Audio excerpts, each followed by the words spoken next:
ఒక అడవిలో ఒక భక్తుడు దేవుడు ప్రత్యక్షం కావడం కోసం ఘోర తపస్సు చేస్తున్నాడు. ఎంతకీ దేవుడు ప్రత్యక్షం అవ్వడం లేదు. ఒకవేళ దేవుడు ప్రత్యక్షం అయితే ఒకసారి స్వర్గానికి వెళ్ళి రావాలని కోరికగా ఉంది అని అనుకుంటాడు. ఇంకొక కోరిక స్వామి, నాకు జీవితాంతం బ్రతకాలని, ధనం కావాలని అడుగుతానని స్వార్థంతో తపస్సు చేస్తూ ఉంటాడు.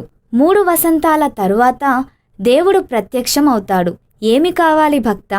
ఒక కోరిక మాత్రమే కోరుకో అని అంటాడు. క్షణం ఆలోచించకుండా భక్తుడు, స్వామి స్వర్గం చూడాలని ఉంది అని అడుగుతాడు.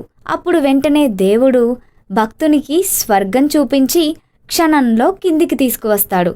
అప్పుడు వెంటనే భక్తుడు, ఏంటి స్వామి ఒక్కసారి అలా చూపించి కిందకు తీసుకొచ్చావు, కనీసం 1 గంటైనా స్వర్గంలో ఉండి వచ్చేవాళ్ళం కదా అని అన్నాడు. అప్పుడు దేవుడు, భక్తా నీవు ఏమి కోరుకున్నావు? స్వర్గం చూడాలని ఉంది అన్నావు, చూపించి తీసుకొచ్చాను.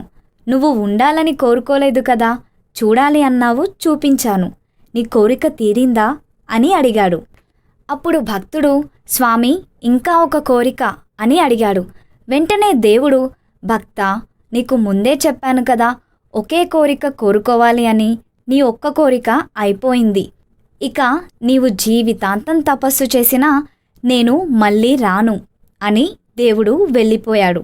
స్వార్థంతో చేసేది భగవంతుడి పూజ అయినా సరే ఆ ప్రతిఫలం సంతోషాన్ని ఇవ్వదు. నిస్వార్థంగా అందరూ బాగుండాలని కోరుకుంటే అందరిలో మనము ఉంటాం కనుక మనం కూడా బాగుంటాము.